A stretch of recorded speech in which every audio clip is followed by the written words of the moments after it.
is Leslie. We're going to attempt to do this for you. We don't claim to be professionals by any means in the sewing department or the camera department. But here's the patterns that I'm using. It's the large mask. You can get it off of needlesandpins.com or Google it in your search engine because I think it's probably the most downloaded thing right now. But I used the large. This one, the one that says A is for the outside. The one that says B is for the inside, and it forms the pocket that you can put the insert in. So I have no elastic left, so I've been doing it with binding strips. So what I do is I take this was at one point a yard of fabric, but this is actually the salvage ends, and you could tell what it is because it'll have little holes and it'll be kind of frayed. Those two ends I put together with the folded end over here, and then I fold it in half and I press it really good so I can get some pretty even strips. And you can do this with a pair of scissors, or you can do it, I'm a quilter, so I got all this crap, as you can see. But what I do is start with a straight edge. Get over here real quick. And I cut 2-inch strips the width of the fabric. So when you fold, Okay. so you're going to cut a 2-inch piece of fabric, and when you unfold it, you'll have a really long piece. Depending upon the width of your fabric, it should be 38 to about 42 inches, okay? And you'll need 2 of these per mask. And then after that, what I do, and I'll show you, here are our dogs fighting like crazy. What I do is I cut off the ends. That's the little salvage ends.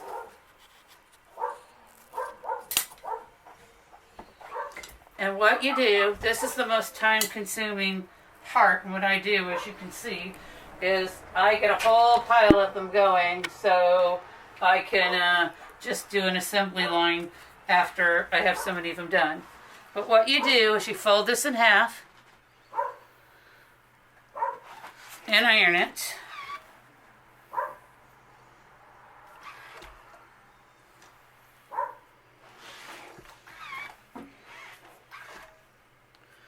Like I said, when you do these a bit, it'll go a little quicker. Then you open it up, and where that seam, where that line is that you just ironed in, what you're going to do is meet one half of the line side to that. Doesn't have to be perfect. And you iron it all the way down.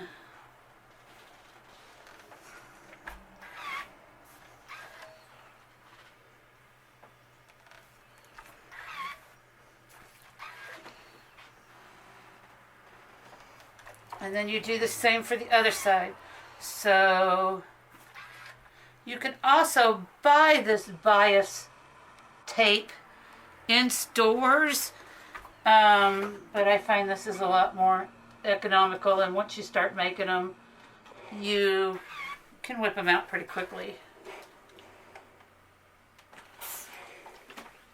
And then you fold it over in half like this.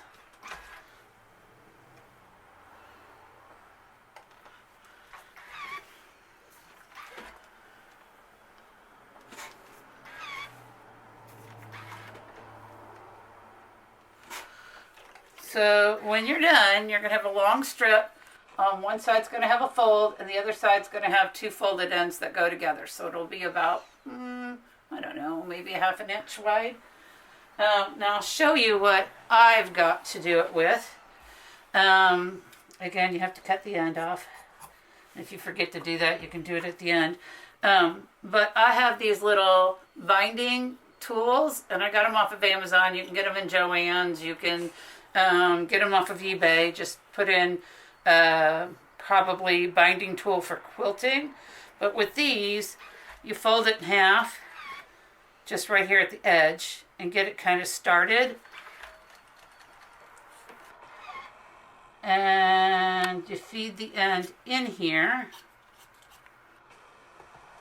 And then you just hold the tool and iron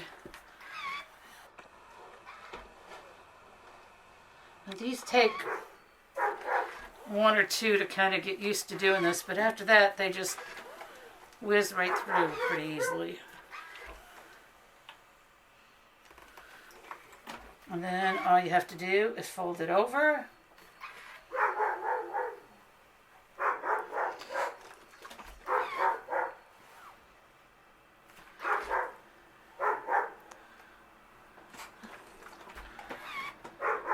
Probably a bit more relaxing without the dogs barking.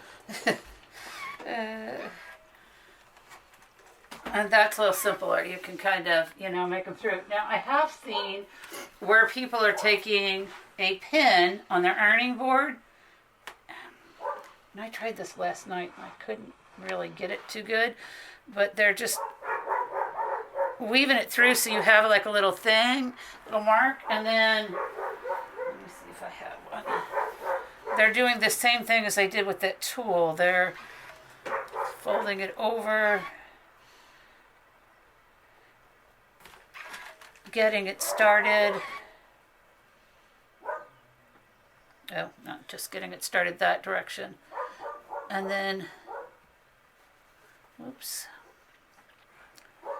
Maybe if you start with,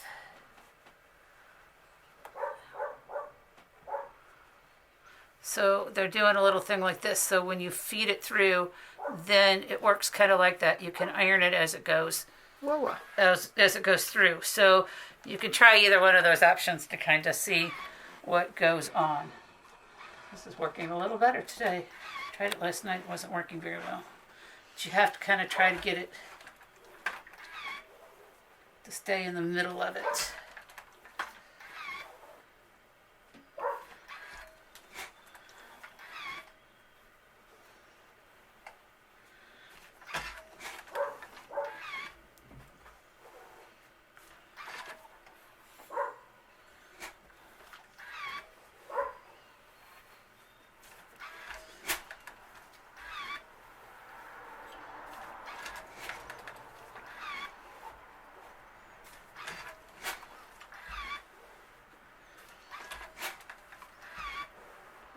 Actually, that does not work too bad. And then do the same thing. You fold it over.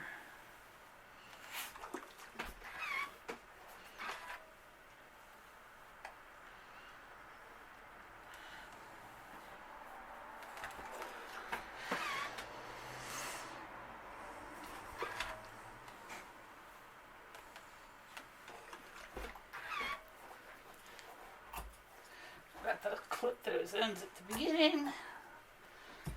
So that's it. And then I do the same thing like with my patterns. Like these are the outside pieces. And then I've cut several of the inside pieces so it doesn't take very long. But you need 2 inside pieces and you need 2 outside pieces to form a mask. No. Okay. And let me get my sewing machine on.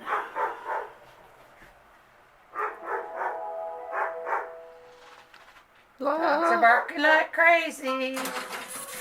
Okay, so when you cut the 2 pieces, now usually they want you to use 2 different colors. Preferably a pattern on the outside and a solid on the inside so they can tell the outside from the inside, which these you really can anyway, so I don't know what the big deal is. But anyway, with these, you want to put your good sides together. These are the inside pieces. If they're the same color like what these are, there's not a wrong or a right side, so it doesn't matter. But these there are. So then what you want to do is you want to fold back about 1/4 inch and iron. Fold back about 1/4 to 1/2 inch and iron again. And like I said, the right sides are together. So then you flip it over and you can kind of feel where that little other piece was done, and you do it to the top of it. And then fold it over again so they're even. And just press. And with these, you just sew over about a 1/4 to a 1/2 inch. And just do those once. You don't have to do those twice.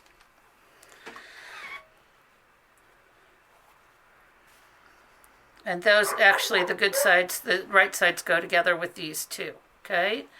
So let's start with the inside pieces. These are the ones that have the double folds. And I do it from the good side. Put your sewing machine in. Put it on a straight stitch, just a regular straight stitch. You don't have to worry about back tacking or anything like that because we're going to put the bias around it. And I do it about a 1/4 inch. I do it right to the end of my presser foot for this seam. So that's about a 1/4 inch with my sewing machine. And then just sew straight across. And you can do both of them at the same time. You don't have to cut your thread. This is called chain piecing.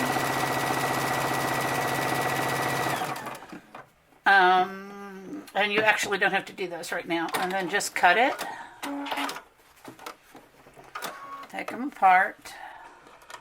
You can cut them again. And then you put the good sides together.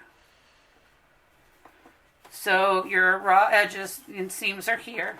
And you're going to sew around this curve next.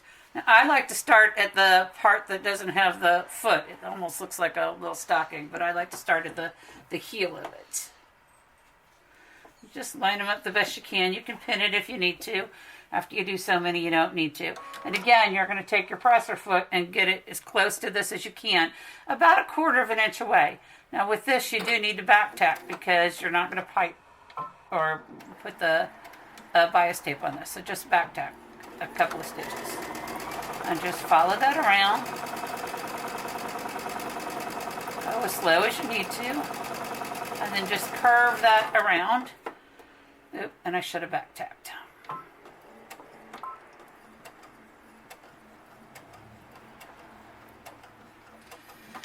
And then just cut it. And you're going to do the same thing with this. Start with the heel, right sides together.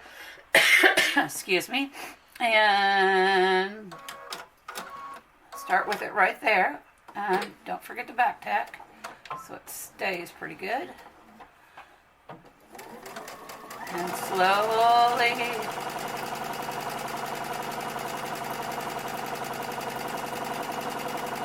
And then don't forget to back tack again.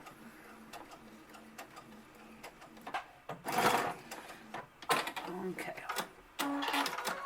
So then your next step, let me find a pair of scissors. The next step is where the seam is, and you want to make sure and not cut into the stitches you just put. But just about every 1/2 inch or so, you want to just put little snips around that corner. This will keep it from getting so bulky when you sew the pieces together.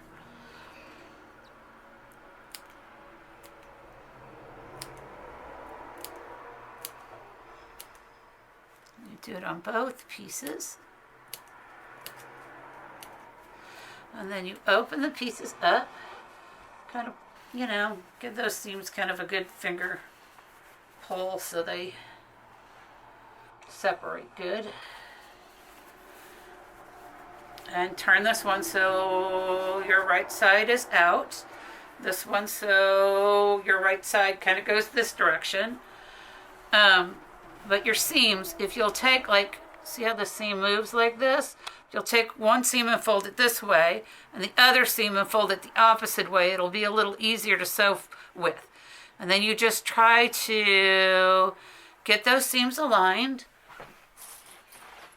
You can use pins. I've got these little clips that I prefer.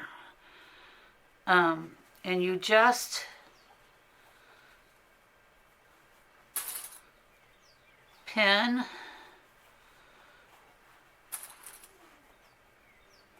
those together.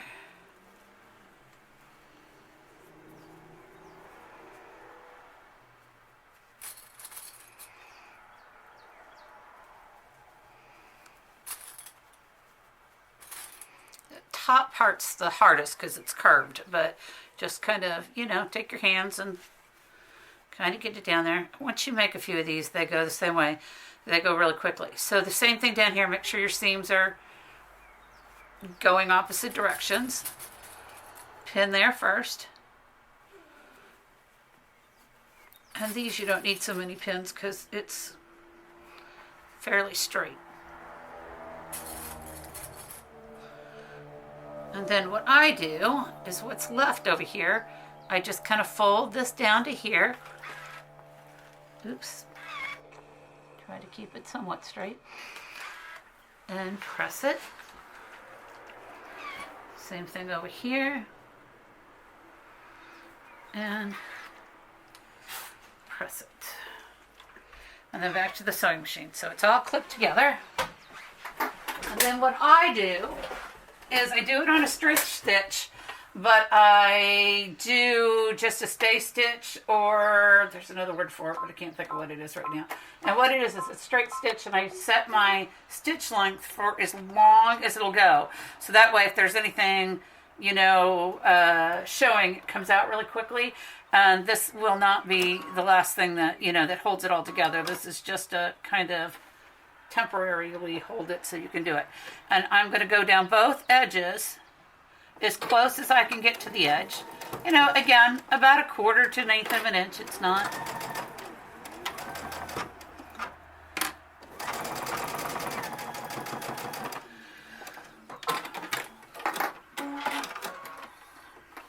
And the same thing over on this side.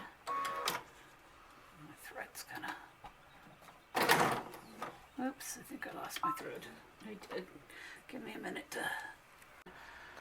And then again, just... And as you get to the top, you can stop with your needle down and just pivot a little bit and go the direction that you need to go. And pivot, and pivot. It's like exercising. And then just cut it across. And then I set my stitch length back to normal. And I do a straight stitch as close to this outside layer as I can. Make sure I don't get this because that's the pocket that it goes. So just place it on down there. But again, you don't have to back tack and do all that stuff because the binding's going on there, so it'll keep it secure. On both sides like that. Okay.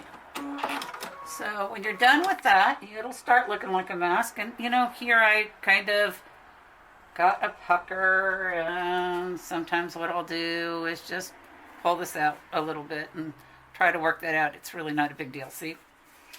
And you'll have your stitches down there. This is where your pocket goes. So the next part is one of the parts that I think is the hardest. It's still not so difficult. So what I use, because we had it in the house, was this floral wire. You can use paper clips.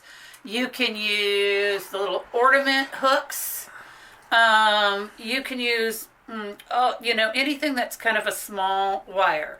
And what I usually do is try to do about 5 or 6 inches. 1, 2, 3, 4, 5. Usually about 5 inches, and it doesn't have to be exact. And I need my pliers. What did I do with them? Here they are. And just cut it. And what you try to do is make it as straight as you can. It's not going to be perfect because it's just bendable wire. And you're going to go back over to your sewing machine, and you're going to choose a zigzag stitch. And you're going to choose a pretty wide zigzag stitch. I don't do my widest one, but I do about a 5. And each sewing machine will be different. And you want to put this to where about half of it goes this way and about half of it goes that way. And what you do, very carefully and very slowly. Now my presser foot's got a line here that says where the center is. So I try to keep that wire the best as I can in the center of my presser foot, because if this needle hits that wire, it'll bust, and I've done it about 5 times already. So just be very careful and very slowly do this. But then you start, and you need to back tack. And I actually back tack a couple of times, so this wire doesn't quite move so much. It doesn't shove back down that way.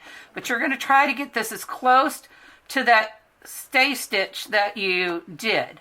You know, you want it to be closer to the edge as you can get it. And like I said, just do it slowly. And it doesn't matter if the edges are getting kind of wound up in there. And then when you get to the top, you want to make sure that the needle finishes over to this end. So when you bend it around, it'll kind of hold it towards this. So, and then just finish.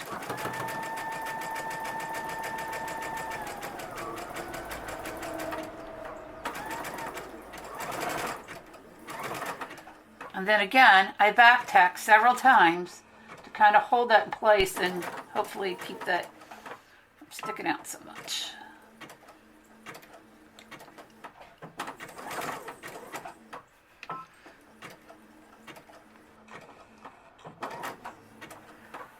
And then I cut it. Okay, so it'll look about like that when it's done. And then what we're going to do is take a pair of scissors and cut that corner off. Okay, so take this, cut that off, then you take your little binding strips, and you need 2 of them, and you want to figure out kind of where the halfway mark is. Doesn't have to be perfect. I usually just kind of press it so I can kind of see a line, and I usually start with the top. It doesn't matter though, you can start with the bottom, whatever you want to do. And you open this up, and then you put that center part around your seam. And again, you can pin. I like these clips. And you just try to get that wire up there on the crease as far as you can.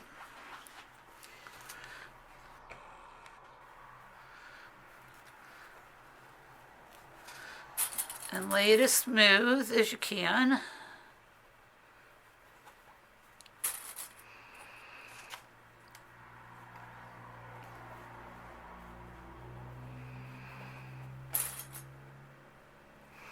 And then the same on this side.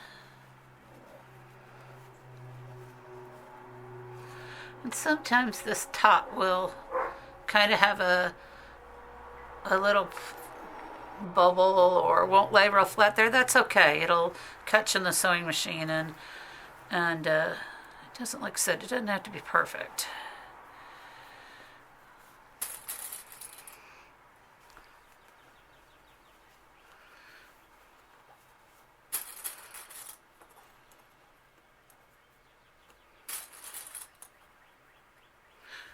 And then you do the same thing on the bottom. So just find about your halfway mark, put a little crease there, open it up. And that goes on your seam line. Again, the bottom's a little easier, it's a little straighter. Wire's not in there. Don't usually have to pin or put as many clips on that.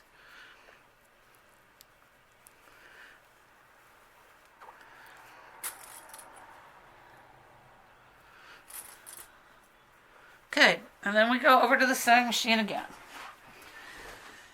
And you want to start with one of the strips. Usually I like to have the mask facing up. And you want to put the folded edges over to the left of your machine. You want to make sure that you've got a zigzag stitch chosen. I like to do a fairly wide one again. And then I set it just so it's a little wider so it just doesn't take so long to stitch. And then you begin stitching. You want to back tack because you don't want these stitches to come out while they're being ironed.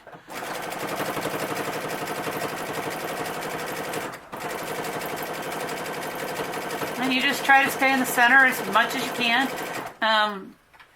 If you're going to go to one edge or the other, you want to go to the folded edge more than or you want to go to the edge that isn't folded versus edge. The other one.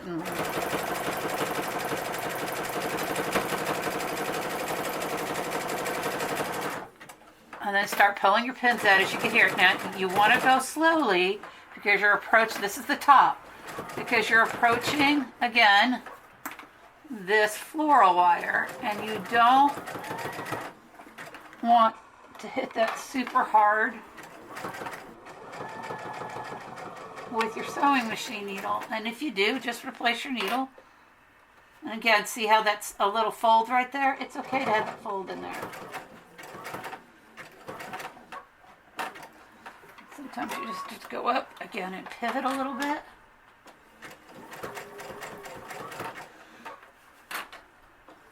And you can feel that wire in there. And once you get past it, you can just start whizzing through again.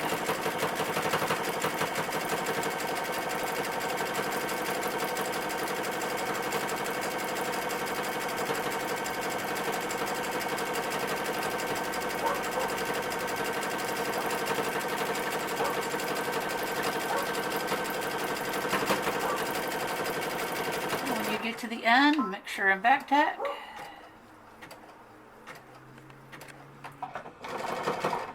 And then cut it. And you're going to do the same thing for this other one. You're going to start where the open end is to your left. Don't forget the back tack. And then just this end's a lot easier because the wire's not in there.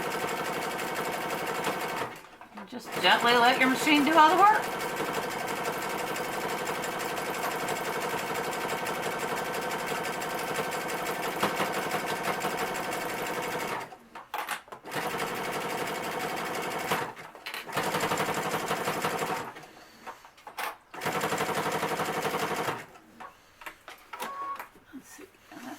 Bunched up there, but it'll be okay because that's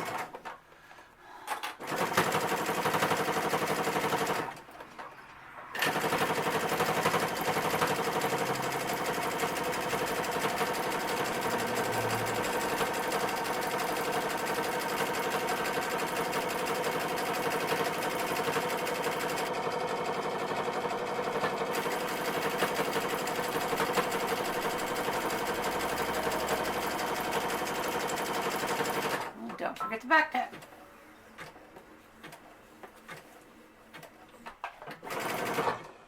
And then you can cut it.